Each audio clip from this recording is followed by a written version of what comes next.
This video brought to you by Forex Internals. Hi, and welcome to the FX Internals MultiBar indicator demonstration. Today we'll be discussing what FXI MultiBar does as an indicator and showing you what the settings do to affect its display. The FXI MultiBar indicator displays the strength of each individual currency of a pair against all other currencies. So what this does is it gives you a measure of the internal strength of one currency compared to the internal strength of another currency. Today we're going to be showing this demonstration on the Euro USD. So the internal multi-bar measurement will be showing you the strength of the euro against every other currency but the dollar, and the strength of the dollar against every other currency but the euro. And this way you can see if movements in the euro dollar are matched or convergent or divergent with movements of the euro in general and the dollar in general. Now, before you run multi-bar or any of our internal indicators, you need to have the 1 minute data for all US dollar-based pairs of the majors. And for us, that's the Australian dollar versus the US dollar, the New Zealand dollar versus the US dollar, the euro versus the US dollar, the pound versus the dollar, the pound Swiss, the dollar Swiss, the dollar CAD, and the dollar yen. And all of these charts must be set on 1 minute data. This is a quirk of MetaTrader 4. They base all of their data analysis on 1 minute bars and create 30-minute bars or 60-minute bars or 15-minute bars based on the 1 minute data. So we need that data to do the analysis. Once you've set up all of these charts, you just go to multi-bar and drag it on, and now we'll walk through the settings. The first thing we do is go to the Common tab and make sure that Allow DLL Imports is selected. All of our indicators and trading tools need this in order to run properly. We'll then go to Inputs and walk through all the settings. The time frame def defines the valid settings for time frame, 0 being chart time, so we'll set that to 0 to use the chart time. Periods is the periods back that we're going to look in order to calculate the change in strength or change in momentum of the currency. In this case, it's 8 periods back. ROC type or rate of change type is either a 0 or a 1. We have more documentation on that in our manual. We're going to use 0, meaning that we're going to use some sort of standard moving average. Since we're using 0, we are not going to use the ROC fast periods and slow periods. If we had a setting of 1, the ROC fast and slow periods are the 2 periods back that we would look and then take the difference of to see if the momentums of the individual currencies are accelerating to the downside or accelerating to the upside.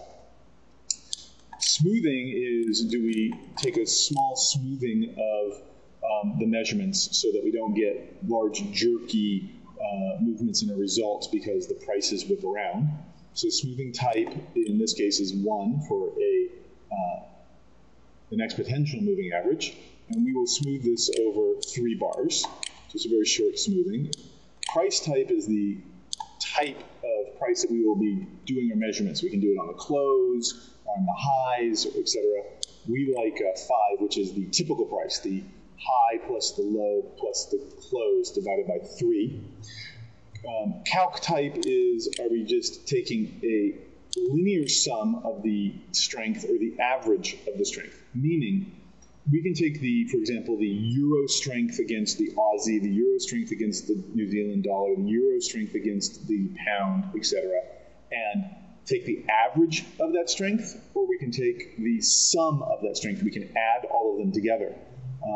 I like the calc, the sum. Some people like the average. It's sort of up to you. You should play with it. Calc current pair is false, meaning that we do not include the strength of the euro versus the dollar and the strength of the dollar against the euro. This way we get a measurement that's completely unrelated to the euro dollar itself. Some people might like to include that. We just have that defaulted to false. Just to make sure we can see what we're looking at, especially on white backgrounds, we're just going to change this histogram measure to black, and you'll see what I mean in a second. So we're now going to hit OK. And it's going to go look at the internal strength on everything, and we get a nice little graph here.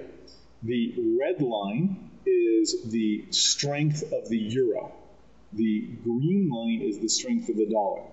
The red line, in other words, is the strength of the front currency of a currency pair, in this case the euro, and the green line here is the strength of the back currency, in this case the dollar. The black histogram here is the difference of these two.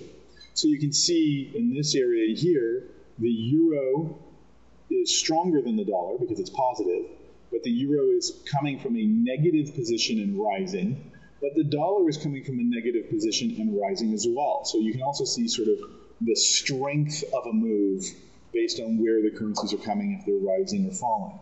One very interesting thing to look at is whether you have divergences in the euro-dollar price movement versus the internals price movement. You'll see on this bar here, it's an up bar, but we have down here a negative histogram, meaning the dollar is rising and the euro doesn't have the same strength that the dollar does. So we should see, based on the internals, a decline in the euro-dollar. And you'll notice right here, after this up bar, we do have a decline. Also, we have a negative bar here. Let me just show you that. We have a negative bar on this crosshairs here, and a rising internals down here. So this down bar in the euro-dollar is not matched by the up move in the euro versus the dollar across other currencies, and you should have a rise in the euro-dollar, which we do here, looks like nearly 50, 60 pips over a couple of hours. So by looking at the movement of the euro-dollar as compared to the strength of the euro versus the strength of the dollar, we can see some weaknesses or strengths in the pair's movement and trade that is the hope. We hope you enjoyed this demonstration, and we suggest that you go to www.fxinternals.com to see other videos on our other indicators. And as always, we wish you the best of luck in trading.